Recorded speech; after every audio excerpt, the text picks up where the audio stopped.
Good evening दोस्तों आप सभी के लिए।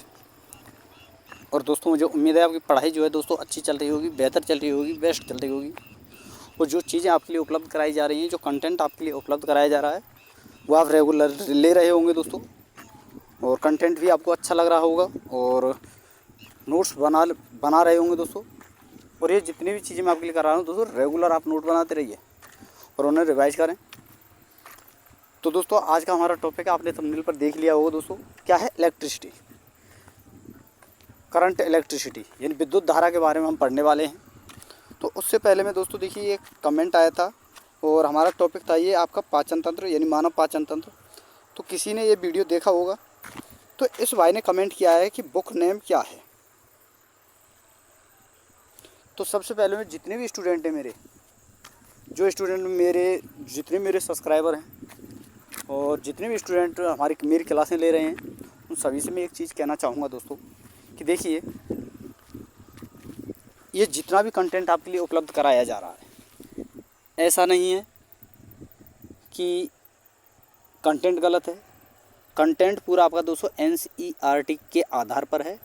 और मैंने ये कंटेंट जो कलेक्ट किया है, ये किया है मैंने दोस्तों 10वीं की NCERT जो है उससे। कुछ इसमें दोस्तों 12वीं NCERT के भी टॉपिक हैं। यानी दोस्तों ये कंटेंट इस प्रकार का मैंने तैयार किया है आपके लिए, ताकि दोस्तों आपको चाहे आपका RRB JEE का एग्ज़ाम हो, कितना हाई लेवल का एग्ज़ाम हो, चाहे कितना भी लो लेवल का एग्ज़ाम हो, तो किसी प्रकार के एग्ज़ाम में किसी प्रकार की कोई दिक्कत आने वाली नहीं है। केवल और केवल साइंस की गारंटी ले रहा हूँ दोस्तों मैं। अब बात करें बुक की, तो देखिए दोस्तों बुक अभी तक मेरी तैयार नहीं हुई है और ना ही मैंने कराई है अभी। क्योंकि दोस्तों आपको पता है दोस्तों, चैनल छोटा चैनल है, लेकिन कंटेंट मैंने दोस्तों बेहतर देने की कोशिश की है बहुत ज़्यादा। और कभी दोस्तों आप किसी भी एग्ज़ाम को उठा लेना और उसकी साइंस आप लगा कर देखना, फिर इस कंटेंट को आप करना पहले, फिर उस साइंस के क्वेश्चनों को लगाना। Previous year question practice set भी मैं आपके लिए कराऊंगा, तब भी आपको पता चल जाएगा कि कंटेंट कितना बेहतर है, बेस्ट है। रही दोस्तों बुक की बात, तो ये आपके BK लिरिक्स स्टेटस के नाम से ये इनका जो है, इनसे मैं कहना चाहता हूँ कि भाई, और जितने भी स्टूडेंट हैं उनसे मैं कहना चाहता हूँ कि बुक तो दोस्तों मेरी अभी बनी नहीं है और ना ही तैयार की है। लेकिन दोस्तों जो ये कंटेंट जो तैयार किया है, ये जो आपका जो चीज़ें मैं आपके लिए करा रहा हूँ, इसका सारा का सारा कंटेंट दोस्तों मैंने एक हर चीज़ कंप्यूटर पर नोट करके, हर चीज़ डाल के, हर चीज़ तैयार की है, फिर उसके नोट्स निकलवाए हैं। तो इसकी PDF प्रेजेंट में मेरे पास में है और वही PDF मैं आपके लिए दोस्तों करा रहा हूँ। क्योंकि दोस्तों पहले मैंने कंटेंट तैयार किया है अलग अलग किताबों से। 10th की किताबें ली मैंने, वहाँ से कंटेंट तैयार किया। 12वीं की किताबें ली वहाँ से, 11वीं की किताब ली वहाँ से भी कंटेंट तैयार किया मैंने। तब जाकर दोस्तों मैंने एक PDF तैयार की फिजिक्स, केमिस्ट्री और बायो की। वही चीज़ें मैं आपके लिए करा रहा हूँ। और दोस्तों रही PDF की बात, तो देखिए अगर आप दोस्तों इन नोट्सों को कर लेते हो, जो चीज़ें मैं आपके लिए करा रहा हूँ, तो आपको PDF भी खरीदने की ज़रूरत नहीं, कोई किताब खरीदने की ज़रूरत नहीं है, कोई बुक खरीदने की ज़रूरत नहीं है। केवल और केवल इन नोट्स को आपको इस तरह से तैयार कर लेना है, इस तरह से अपने माइंड में बिठा लेना है कि दोस्तों किसी भी प्रकार का कोई भी एग्ज़ाम हो, आप उसे ईजिली सॉल्व कर सको। यानी आपको साइंस में कहीं पर भी दिक्कत नहीं आए। जो चीज़ें मैं आपके लिए करा रहा हूँ वो चीज़ें आपको फॉलो करनी है बस। रही PDF की बात दोस्तों, जब जैसे ही आपकी सारी चीज़ें कंप्लीट होती हैं और जो प्रीवियस ईयर एग्ज़ाम के जो पेपर हैं वो भी आपके कंप्लीट हुए हैं, उसके बाद दोस्तों मैं एक ऐसा करूँगा, एक दिन जो है दोस्तों अपना नंबर दे दूँगा मैं, वहाँ पर दोस्तों आप अपना, या फिर दोस्तों मेरा जो टेलीग्राम चैनल है प्योर साइंस लाइफ, उस पर मैं डाल दूँगा और वहाँ से आप सारी की सारी PDF दोस्तों ले सकते हो। ठीक है, तो पहले हम ये सारी चीज़ें कंप्लीट करते हैं, फिजिक्स, केमिस्ट्री, बायो और आपका जो है PYQ। फिर उसके बाद दोस्तों आपको PDF लास्ट में आपको तैयार जो हो जैसे ही होगी तो मैं आपके लिए उपलब्ध करा दूंगा। तो चलिए दोस्तों, ये तो रही सारी बातें। और जितने भी स्टूडेंट हैं उनसे ये BK लिरिक्स स्टेटस वाले भाई से भी मैं कहना चाहता हूँ कि ये नोट्स जो हैं मैं आपके लिए करा रहा हूँ, यही सफिशिएंट है, इससे बाहर कुछ भी आपको देखने को नहीं मिलेगा। तो सारे स्टूडेंट को सारी बातें समझ में आ गई होंगी दोस्तों। अब चलिए दोस्तों, अब हम अपने टॉपिक को स्टार्ट करते हैं। और आज का हमारा टॉपिक है दोस्तों करंट इलेक्ट्रिसिटी, यानी विद्युत धारा। तो विद्युत धारा क्या है दोस्तों? जो आपके घरों में ये लाइट आती है या कोई भी चीज़ है, घरों से बाहर या कहीं पे भी, किसी भी कंपनी में, किसी भी जगह, ये जो लाइट जा रही है, आप सोचते होंगे कि ये लाइट आती कैसे है। तो मैं आपको बता दूं दोस्तों, इलेक्ट्रॉन जो होते हैं, इलेक्ट्रॉन की गति के कारण दोस्तों धारा प्रवाहित होती है। और वही दोस्तों धारा जो है दोस्तों हमें एनर्जी के रूप में, क्या है दोस्तों, एनर्जी के रूप में प्राप्त होती है। जो कि प्राप्त होती है दोस्तों बल्बों से, ठीक है। बल्ब जो होते हैं जो कि हमें प्रकाश भी देते हैं, प्रकाश ऊर्जा भी देते हैं और ऊष्मा ऊर्जा भी देते हैं। इसी प्रकार दोस्तों आपके हीटर है, ये भी दोस्तों इलेक्ट्रिसिटी के ही आधार पर काम करता है। तो इन सारी चीज़ों को हम पढ़ने वाले हैं। तो सबसे पहले हम पढ़ेंगे दोस्तों करंट इलेक्ट्रिसिटी में आवेश यानी दोस्तों चार्ज के बारे में। तो देखिए दोस्तों, चार्ज यानी आवेश होता क्या है, सबसे पहले आपको समझना होगा। तो दोस्तों वह कारक जो वस्तुओं को संपर्क में लाने या रगड़ने पर उनमें अन्य धातुओं को आकर्षित करने का गुण ला देता है, वह आवेश कहलाता है। इसका एक एग्जांपल मैं आपके लिए इजीली बता दूं दोस्तों। जब अपने हाथ ठंड में, जब अपने हाथ घिसते हो आपस में, तो क्या है, थोड़ी सी गर्माहट पैदा हो जाती है। तो क्यों होती है दोस्तों? वो घर्षण के कारण, जिससे क्या है दोस्तों, वो गर्म हो जाते हैं, उनमें ऊष्मा उत्पन्न हो जाती है। और यही दोस्तों आवेश कहलाता है, यानी ऊष्मा को ही हम आवेश कह सकते हैं।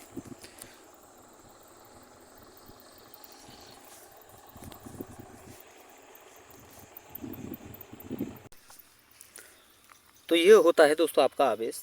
और इससे भी सरल एग्जांपल में अगर आपको दूं, तो देखिए दोस्तों, कभी आप स्कूल जाते होंगे तो आपने देखा हो, जो छोटे छोटे जब आप हुआ करते थे, या फिर अब भी आप करके देखोगे, तो अपने सिर में कभी आप अपना दोस्तों पेन हो या कोई स्टील की चीज़ हो या पेन हो या कोई भी चीज़ हो, तो सिर में घिसकर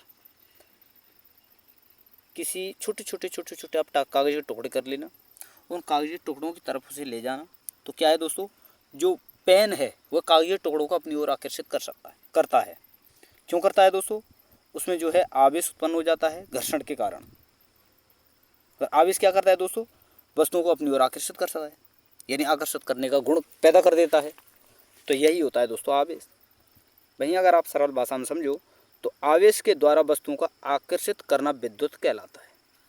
तो ये आपको याद रखना है दोस्तों। और आवेश आपका दो प्रकार का होता है दोस्तों, एक तो धनावेश और एक ऋण आवेश। आवेश के प्रकार को सबसे पहले दोस्तों बेंजामिन फ्रैंकलिन ने बताया था। वेरी वेरी इंपॉर्टेंट है दोस्तों। आवेश के प्रकार को किसने बताया दोस्तों? बेंजामिन फ्रैंकलिन ने। आगे आपको याद रखना है दोस्तों, समान प्रकाश के आवेशों के मध्य प्रतिकर्षण होता है और असमान के मध्य आकर्षण। और आवेश एक आपकी अदिश राशि होती है। अगला पॉइंट है दोस्तों, आवेश क्वांटीकृत है, अर्थात क्वांटा यानी दोस्तों बंडलों के रूप में यह बहता है। और आवेश के एक क्वांटा का मान इलेक्ट्रॉन के एक आवेश के बराबर होता है। और एक आवेश का मान क्या होता है दोस्तों इलेक्ट्रॉन का? 1.6 × 10⁻⁻19 कूलम। अगला पॉइंट आवेश के बारे में आपको याद रखना है कि आवेश की प्रकृति जो होती है दोस्तों, वो होती है पृष्ठीय होती है। अर्थात किसी चालक पदार्थ के खोखले गोले के अंदर आवेश जो होता है दोस्तों शून्य होता है। कभी आपसे पूछा जाए खोखले गोले के अंदर आवेश कैसा होता है, तो शून्य होता है। ये आपको याद रखना है, बहुत ज़्यादा इंपॉर्टेंट है। इसलिए दोस्तों आकाशीय बिजली कड़कने के दौरान कार में बैठ जाने की सलाह दी जाती है। क्यों? कार अंदर से खोखली होती है, और अगर आप उसमें अंदर बैठोगे तो उसमें भी जो है दोस्तों आवेश जो है उत्पन्न ही नहीं होगा। आवेश उत्पन्न नहीं होगा तो बिजली जो है दोस्तों आपके ऊपर नहीं गिरेगी। तो इसलिए कहा जाता है कि जो खोखली चीज़ जो भी होती है दोस्तों, उसमें आवेश का मान क्या होता है दोस्तों? शून्य। वहीं अगला पॉइंट आपको याद रखना है आवेश के बारे में कि इलेक्ट्रॉन पर आवेश की गणना मिल्टन ने तेल बूंद प्रयोग के द्वारा की थी। इलेक्ट्रॉन पर आवेश की गणना किसने की दोस्तों? मिल्टन साहब ने। और किस प्रकार से की, क्या जो है कौन सा प्रयोग किया? तेल बूंद प्रयोग। तो ये चीज़ें आपको याद रखनी है। अब चलिए दोस्तों आगे देखते हैं। एक होता है दोस्तों, अब इसकी यूनिट होती हैं, ये आपको याद रखनी है, बहुत इंपॉर्टेंट है। एक तो होती है दोस्तों कूलाम, जो अब इसकी एसआई यूनिट होती है। एक होती है दोस्तों फैराडे, और एक होती है दोस्तों ईएसयू यानी इलेक्ट्रोस्टैटिक यूनिट यानी स्थिर वैद्युतिक इकाई। और एक कूलाम का मान जो होता है दोस्तों वो होता है 3 × 10⁹ ESU। और एक फैराडे का मान होता है दोस्तों 96,500 कूलाम। वहीं दोस्तों इलेक्ट्रॉन पर आवेश का ESU में मान जो होता है, इलेक्ट्रॉन पर आवेश का ESU में जो मान होता है दोस्तों वो होता है 4.8 × 10⁻⁻10 ESU। तो ये चीज़ें आपको याद रखनी है। और सबसे इम्पोर्टेंट फार्मूला है दोस्तों ये वाला आपका, कि कभी भी आपसे, ठीक है दोस्तों, कभी भी आपसे कुल आवेश निकालने की बात कही जाए तो आपको याद रखना है दोस्तों, इसका फॉर्मूला है दोस्तों एक इलेक्ट्रॉन की संख्या इनटू एक इलेक्ट्रॉन का आवेश, यानी इलेक्ट्रॉन की संख्या कितनी है और एक इलेक्ट्रॉन का आवेश क्या होता है। तो इस प्रकार से आपको याद रखना है दोस्तों, कभी भी आपको कुल आवेश निकालना पड़े तो। और दोस्तों जैसे यहाँ पर आप समझ सकते हैं दोस्तों कि एक कूलाम आवेश में इलेक्ट्रॉन संख्या बताइए, एक कूलाम आवेश की बात हो रही है, तो एक कूलाम आवेश में डायरेक्टली आपको याद रखना है दोस्तों, एक कूलाम आवेश, एक इलेक्ट्रॉन की बात नहीं हो रही है दोस्तों, यहाँ पर एक इलेक्ट्रॉन की बात नहीं हो रही। एक इलेक्ट्रॉन का मान तो होता है 1.6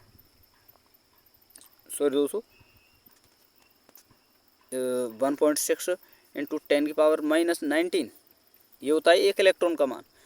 अगर आपसे एक कूलाम में इलेक्ट्रॉनों की संख्या पूछी जाए तो मान क्या होता है दोस्तों 6.25 × 10⁻18। डायरेक्टली आपको याद रखना है, बाकी आप यहाँ से भी समझ सकते हैं। आगे बात करते हैं दोस्तों आवेश संरक्षण नियम। तो देखिए दोस्तों, आवेश ना तो उत्पन्न किया जा सकता है ना ही नष्ट किया जा सकता है।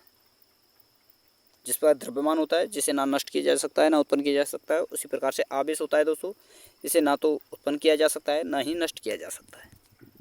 तो ये जितनी भी चीज़ें हैं दोस्तों बहुत इंपॉर्टेंट हैं, आपको याद रखनी है। अब चलिए दोस्तों आगे देखते हैं। आगे हम बात करते हैं दोस्तों विद्युत क्षेत्र के बारे में, कि विद्युत क्षेत्र क्या होता है। तो किसी आवेश के चारों ओर वह क्षेत्र जिसमें अन्य आवेश आकर्षण या प्रतिकर्षण या कुछ अन्य चीज़ें महसूस करे, यानी आकर्षण या प्रतिकर्षण महसूस करे, वही दोस्तों आपका विद्युत क्षेत्र कहलाता है। एक होता है दोस्तों विद्युत बल रेखाएं। अब ये क्या होता है? तो देखिए दोस्तों विद्युत बल रेखाएं क्या होता है, किसी विद्युत क्षेत्र में स्वतंत्र धनावेश के प्रवाह का पथ विद्युत बल रेखाएं कहलाती है। किसी विद्युत क्षेत्र में स्वतंत्र धनावेश के प्रवाह का पथ विद्युत बल रेखाएं कहलाती है। इसके बारे में कुछ इंपॉर्टेंट पॉइंट हैं, फैक्ट्स हैं, ये आपको याद रखने हैं। जैसे कि फर्स्ट है दोस्तों विद्युत बल रेखाओं कि किसी भी बिंदु पर खींची गई स्पर्श रेखा उस बिंदु पर विद्युत क्षेत्र की दिशा को बताती है। कौन बताती है दोस्तों? विद्युत बल रेखाएं। विद्युत बल रेखाएं धनावेश से प्रारंभ होकर ऋणावेश तक जाती हैं। विद्युत बल रेखाएं एक दूसरे को प्रतिच्छेद नहीं करती।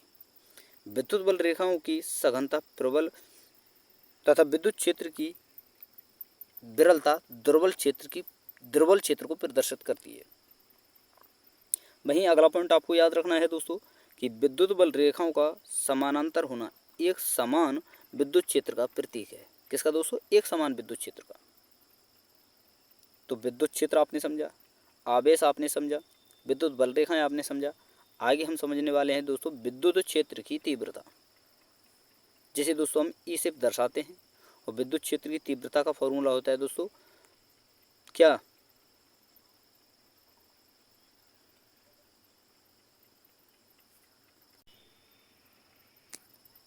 क्या होता है दोस्तों? विद्युत बल बटे आवेश।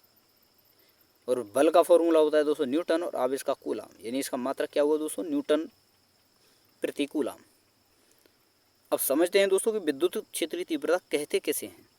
तो देखिए दोस्तों, किसी विद्युत क्षेत्र में उपस्थित आवेश पर लगने वाला बल, जो आवेश होता है उस पर लगने वाला बल और आवेश के मान के अनुपात को विद्युत क्षेत्र की तीव्रता हम कहते हैं।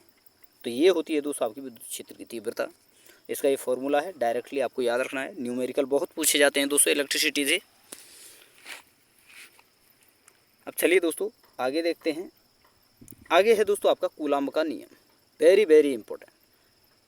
ये पूरे जो आपका टॉपिक मैं आपके लिए करा रहा हूँ ना दोस्तों, विद्युत इलेक्ट्रिसिटी, करंट इलेक्ट्रिसिटी, इसका पूरे का निचोड़ है दोस्तों ये। और यहाँ से बहुत ज़्यादा डायरेक्टली प्रश्न बनते हैं। तो आपको याद रखना है दोस्तों कूलाम्ब के नियम के बारे में। और ये क्या बताता है दोस्तों, यदि दो आवेश, एक Q1 एक Q2, एक दूसरे से r दूरी पर रखे हुए हैं, तो इनके मध्य लगने वाला बल जो होता है दोस्तों इन आवेशों के गुणनफल के समानुपाती तथा मध्य की दूरी के वर्ग के व्युत्क्रमानुपाती होता है। यानी दोस्तों F समानुपाती है Q1 इंटू Q2 बटे R के व्युत्क्रमानुपाती हो, जो कि मैं आपके लिए पहले बता चुका हूँ। जो नीचे वाली संख्या होती है, बराबर वाली संख्या जो होती है दोस्तों, ये नीचे वाली संख्या के व्युत्क्रमानुपाती होती है। और बराबर वाली संख्या जो होती है जैसे Q1 Q2 इसके समानुपाती होती है। तो यहाँ से डायरेक्टली भी प्रश्न पूछे जाते हैं, बनते हैं दोस्तों, थ्योरेटिकल भी प्रश्न बनते हैं। इस हिसाब से पूछा जाएगा बल जो होता है, विद्युत बल जो होता है किसके समानुपाती होता है, तो दो आवेशों के गुणनफल के, दो आवेशों के योग के, उनकी दो आवेशों के बीच की दूरी के, या इनमें से कोई नहीं। तो आपको याद रखना है दोस्तों कि दो आवेशों के गुणनफल के समानुपाती होता है। तो इस प्रकार से प्रश्न बनते हैं। एक तो ये फॉर्मूला आपको याद रखना है, एक डायरेक्टली ये फॉर्मूला भी पूछा जाता है। F बराबर केवल और केवल दोस्तों यहाँ पर आपको K देखने को मिलता है। और K क्या है दोस्तों, कूलाम्ब नियतांक होता है। और इसका मान होता है दोस्तों 9 × 10⁹ न्यूटन मीटर स्क्वायर पर कूलाम्ब स्क्वायर। तो ये दोनों ही फॉर्मूले आपको याद रखने। और कूलाम्ब K का मान डायरेक्टली आपसे पूछा जाता है, तो ये भी आपको याद रखना है। अब चलिए दोस्तों आगे देखते हैं विद्युत धारा। कूलाम्ब का नियम मैंने आपके लिए बता दिया। अब बात करेंगे दोस्तों विद्युत धारा की। तो देखिए दोस्तों, विद्युत धारा किसे कहते हैं, किसी चालक तार से प्रति सेकंड प्रवाहित आवेश की मात्रा, यानी कितने आवेश का प्रवाह हो रहा है उस तार से जिसमें धारा बह रही है, वही दोस्तों विद्युत धारा कहलाती है। और विद्युत धारा का फॉर्मूला होता है दोस्तों I बराबर Q/T। Q होता है दोस्तों आवेश, कितना आवेश बहा और कितने समय में बहा, यानी धारा का मान जो होता है दोस्तों होता है कूलाम्ब प्रति सेकंड, यानी इसका मात्रा क्या होता है दोस्तों, एम्पियर। और ये फॉर्मूला है दोस्तों Q/T। और एक और फॉर्मूला होता है दोस्तों, यानी आवेश के प्रवाह की दर क्या कहलाती है दोस्तों, यही दोस्तों आपकी विद्युत धारा कहलाती है, यानी I बराबर Q/T। I का एक और फॉर्मूला होता है, आपको याद रखना है, I बराबर V/R। यहाँ पर B होता है दोस्तों क्या, वोल्ट, R प्रतिरोध, और I होती है दोस्तों धारा। ये भी धारा का फॉर्मूला है।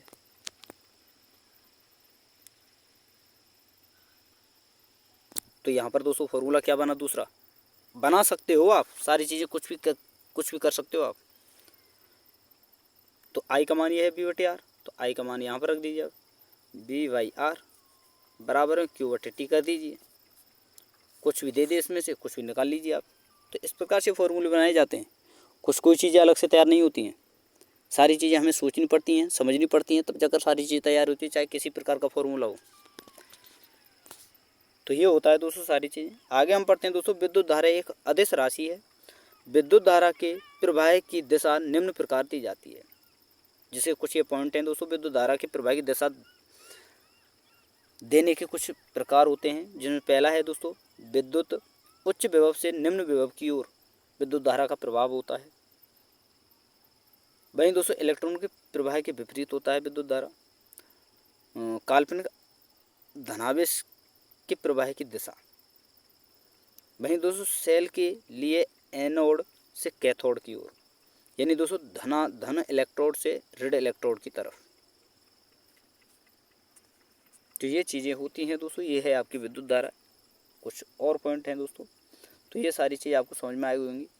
अब चलिए दोस्तों आगे देखते हैं। सबसे इम्पोर्टेंट है दोस्तों विद्युत धारा का ये चीज़ें कि विद्युत धारा होती कितने प्रकार की है।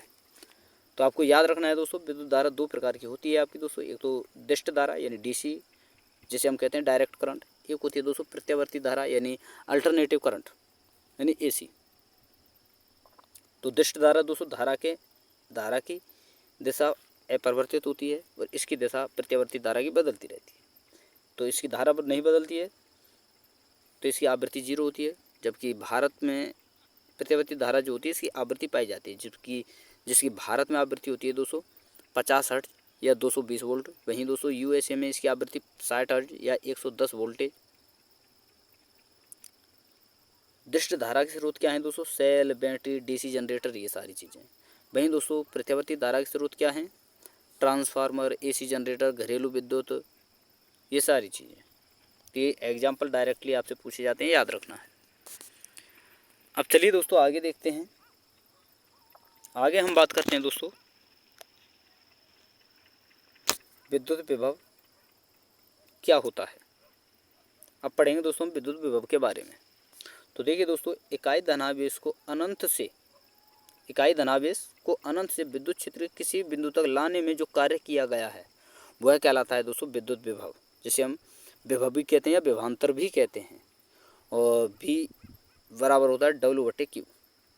और W का मात्रक होता है दोस्तों जूल, और आवेश Q का मतलब है दोस्तों आवेश, और आवेश का मात्रक होता है दोस्तों कूलाम, जूल पर कूलाम।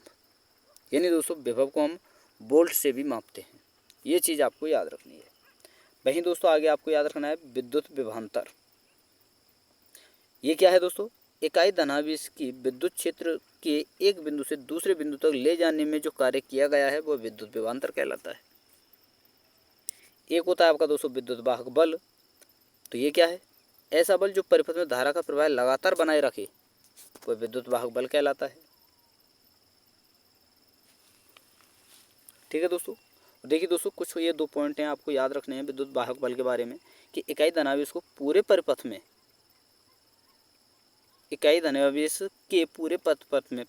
परिपथ में किया गया कार्य विद्युत वाहक बल कहलाता है। अगला पॉइंट आपको याद रखना है विद्युत वाहक बल के बारे में। जब सेल से धारा ले रहे हो तो उसे क्या कहते हैं दोस्तों? टर्मिनल वोल्टता। आगे हम पढ़ेंगे दोस्तों ओम का नियम। तो ओम का नियम क्या होता है? यदि किसी चालक तार की भौतिक गुण समान हो तो धारा और विभवांतर जो है समानुपाती होते हैं। और यही दोस्तों आपका कहलाता है ओम का नियम। यानी ओम के नियम के अनुसार दोस्तों विभवांतर और धारा एक दूसरे के समानुपाती होते हैं। ये चीज़ें आपको याद रखनी है। तो ये होता है दोस्तों आपका ओम का नियम। बल्कि दोस्तों बी होता है दोस्तों विभवांतर, बी बराबर I/R होता है आपका। ये फॉर्मूला बहुत इंपॉर्टेंट है, आपको याद रखना है। बी होता है विभवांतर, I धारा, R प्रतिरोध। ठीक है दोस्तों। अब चलिए दोस्तों आगे देखते हैं। तो आपका जो ये प्रतिरोध निकल कर आया है दोस्तों, ये प्रतिरोध, इसका भी एक अलग से फॉर्मूला होता है जो कि आपका है ये वाला। यानी दोस्तों प्रतिरोध को प्रभावित करने वाले कारक सबसे पहले आपको याद रखने हैं। पहले मैं आपके लिए फॉर्मूला बता देता हूँ। फॉर्मूला कहाँ है दोस्तों? एक मिनट। ये रहा। एक मिनट दोस्तों। 9, 10, 11। एक मिनट दोस्तों, फॉर्मूला मैं आपके लिए बता देता हूँ। ये रहा दोस्तों। R बराबर प्रतिरोधकता है, आप इसे इस प्रकार से भी लिख सकते हो, इंटू L/A। तो जितनी थ्योरी दिख रही है ना आपको, ये बराबर में मैंने पहले बता दिया, बराबर में होता है वो समानुपाती होते हैं। और नीचे वाले और बराबर वाली जो ये चीज़ होती है, जैसे R और A का जो संबंध होगा वो व्युत्क्रमानुपाती होंगे एक दूसरे के। यानी क्षेत्रफल ज़्यादा तो प्रतिरोध कम, और प्रतिरोध ज़्यादा तो क्षेत्रफल कम। तो प्रतिरोध जो है दोस्तों लंबाई के समानुपाती होता है, और एरिया जो आपका क्षेत्रफल है इसके व्युत्क्रमानुपाती होता है। तो ये चीज़ें याद रखनी है आपको। ठीक है। तो आप इसे इस प्रकार से भी लिख सकते हो, इस प्रकार से भी और इस प्रकार से भी। यानी एल के समानुपाती, एरिया के व्युत्क्रमानुपाती। वही चीज़ है दोस्तों, प्रतिरोधकता से इस पर कोई प्रभाव नहीं पड़ता है प्रतिरोध पर। केवल ये दोस्तों इसके समानुपाती होता है लंबाई के, और एरिया के व्युत्क्रमानुपाती होता है। तो हमारे ये फॉर्मूला निकल कर आता है प्रतिरोध का। और पी जो होती है दोस्तों ये आपकी विशिष्ट प्रतिरोध या प्रतिरोधकता कहलाती है। तो ये होता है दोस्तों, तो वही चीज़ें यहाँ पर दी गई हैं कि R बराबर L, तो प्रतिरोध चालक तार की लंबाई प्रतिरोध जो है चालक तार की लंबाई के समानुपाती होता है। तो एग्जाम्पल के लिए दोस्तों लंबाई n गुना कर दी जाए तो प्रतिरोध भी n गुना। और लंबाई को खींचकर, वेरी वेरी इंपॉर्टेंट दोस्तों ये पूछा जाता है, लंबाई को अगर खींचकर n गुना कर दिया जाए तो प्रतिरोध जो होता है दोस्तों n का स्क्वायर कर n के वर्गमूल के बराबर हो जाएगा। बाकी सारी चीज़ें यथावत होती हैं, ये चीज़ें आपको याद रखनी है। अगर a नहीं दिया हो, r दिया हो तो r के वर्ग के व्युत्क्रमानुपाती, एक ही जगह कहीं के पर आपको r भी देखने को मिलेगा, तो ये चीज़ें आपको याद रखनी है। आगे हम बात करते हैं दोस्तों, चालक पदार्थों का प्रतिरोध ताप बढ़ाने पर बढ़ता है और अर्धचालकों का प्रतिरोध ताप बढ़ाने पर घटता है। कुछ चालकों के प्रतिरोध पर तापमान का कोई प्रभाव नहीं पड़ता। अत्यंत निम्न ताप पर धातुओं का प्रतिरोध नगण्य हो जाता है। इस गुण को क्या कहते हैं हम दोस्तों? अति चालकता। और पारे का ताप 4.12 केल्विन ताप पर अति चालकता दर्शाता है। कितने पर दोस्तों? 4.12 केल्विन ताप पर। तो प्रतिरोधकता की निर्भरता किस पर कार्य करती है दोस्तों? ये तो चालक पर। और सरलता से धारा का चालक करते हैं कौन कौन से दोस्तों? सोना, चांदी, तांबा, चांदी, जल, सारी धातुएं, और मानव शरीर, पृथ्वी, जलीय लवण, ग्रेफाइट, ये जितने भी हैं दोस्तों, इनमें आसानी से जो है दोस्तों ताप की चालकता जो है होने लगती है। और ताप की चालकता अच्छी होगी तो क्या है दोस्तों? धारा का मान भी अच्छा होगा।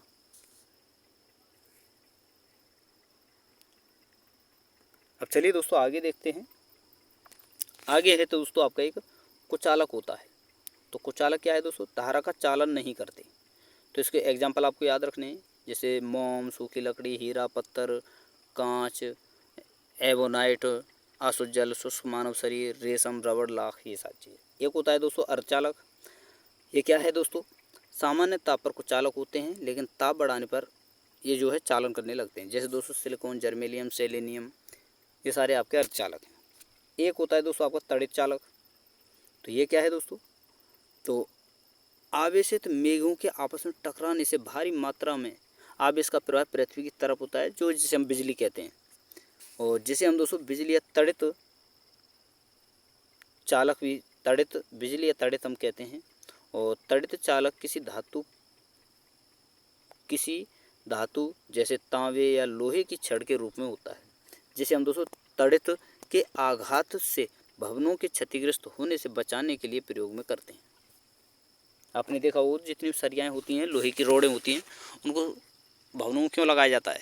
जो पृथ्वी का जो आवेश जो आपका दोस्तों मेघों के कारण जो आवेश उत्पन्न होता है, वो क्या होता है दोस्तों? वो सरिया जो होती हैं, वो रॉड जो होती हैं, जो भवनों में हमारे द्वारा यूज की जाती हैं, वो उन्हें दोस्तों अपनी ओर आकर्षित कर लेते हैं। और होता क्या है दोस्तों? वो अपनी ओर आकर्षित करने के बाद जो है उससे हमारा नुकसान नहीं होता।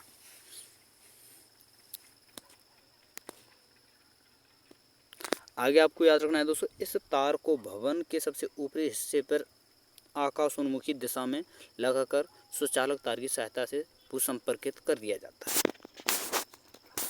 और तड़ित चालक के बारे में आपको याद रखना है दोस्तों, किसी खोखले चालक के भीतर आवेश, विद्युत विभव, विद्युत क्षेत्र शून्य माने जाते हैं, जो कि मैं पहले ही बता चुका हूँ। ये चीज़ें आपको समझ में आ ही जाएंगी दोस्तों। चालकता जो है दोस्तों, चालकता का फॉर्मूला आपको याद रखना है 1/R। यानी प्रतिरोध ज़्यादा तो चालकता कम होगी, चालकता ज़्यादा तो प्रतिरोध कम। और इसके मात्रक होते हैं दोस्तों ओहम इनवर्स या मोहो या साइमन, इसे हम कह सकते हैं। बहुत ज़्यादा पूछे जाते हैं, याद रखने हैं। अब चलिए दोस्तों आगे देखते हैं। ये है दोस्तों, मैंने यहाँ पर आपके लिए क्या बताया, ये सारी चीज़ें बता दी हैं। विशिष्ट प्रतिरोध या प्रतिरोधकता, बात करते हैं दोस्तों इनके मात्रकों के बारे में। तो इसका मात्रक है दोस्तों ओम मीटर। और विशिष्ट प्रतिरोध जो होता है दोस्तों लंबाई या क्षेत्रफल पर निर्भर नहीं करता है, ये केवल पदार्थ की प्रकृति पर निर्भर करता है। सबसे कम विशिष्ट प्रतिरोध किसका होता है दोस्तों? चांदी, कॉपर और एल्यूमिनियम। और उच्च होता है दोस्तों सीसा, टंगस्टन, कॉन्स्टेंटन, नाइक्रोम और मैग्नीन का। आगे हम बात करते हैं दोस्तों, और सबसे कम प्रतिरोध ये चीज़ मैंने बता ही दी है दोस्तों सारी चीज़ें। ये होती है दोस्तों आपकी विशिष्ट चालकता। तो विशिष्ट चालकता जो होती है दोस्तों, ये बनवाई प्रतिरोधकता यानी पी के समानुपाती जो है व्युत्क्रमानुपाती होती है। और इसकी इकाई क्या क्या है दोस्तों, साइमन इंटू मीटर इनवर्स या मोह इंटू मीटर इनवर्स इसे हम कह सकते हैं। तो ये है दोस्तों आपकी चालक, विशिष्ट प्रतिरोध, प्रतिरोधकता, विद्युत विभव, विभवांतर, सारी चीज़ें मैंने आपके लिए बता दी हैं। आवेश भी आपके लिए समझा दिया है और सारी चीज़ें मुझे पता है दोस्तों आपको अच्छी तरह समझ में आई होंगी। और फिर भी नहीं आए तो दोस्तों 2-4 बार, 1-2 बार आप अच्छी तरह से रिवाइज करोगे तो आपको ईजिली समझ में आ जाएंगे। तो दोस्तों ये फर्स्ट पार्ट था आपका करंट इलेक्ट्रिसिटी से। और ये आपका टॉपिक जो है दोस्तों लगभग मैं आपको बता दूं लगभग दोस्तों 3 वीडियो में कंप्लीट होने वाला है, क्योंकि बड़ा टॉपिक है दोस्तों। तो इसकी 2 वीडियो और आपको देखने को मिलेंगी। तब तक के लिए दोस्तों आप इंतजार करें।